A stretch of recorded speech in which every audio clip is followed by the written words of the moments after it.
CBS presents Veterans Journey Home, Faith, Hope, and War. The narrator is Rollin Smith. For veterans with mental health and addiction problems, it often results in a run-in with the law. To stop this growing problem, veterans courts like this one in Denton County, Texas, are popping up across America. Just based on everything that you've done and you continue to do in this court, you continue to impress us. David Garcia is the presiding judge. Every case that comes in, we send them to a psychologist to kind of give us an understanding of what issues a veteran has when they come into the courtroom.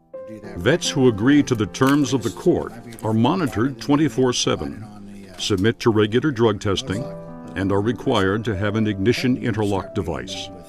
They are also paired with a mentor who was once a combat veteran. They come back home and they don't know how to reconcile that life in combat to life in America again. So they do, what comes naturally. They try to cope with it. And sometimes that's using alcohol, using drugs, or driving crazy. The challenge is getting help to those who are least likely to ask for it.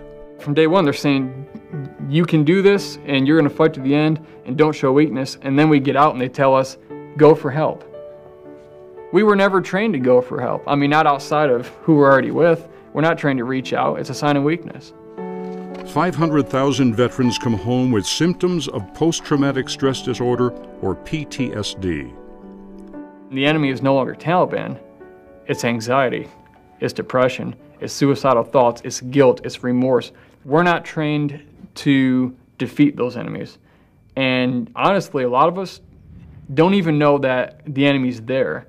Since 9/11, more than 2.5 million Americans have fought in Afghanistan and Iraq. We need to help them transition out of the war mind to the peace mind.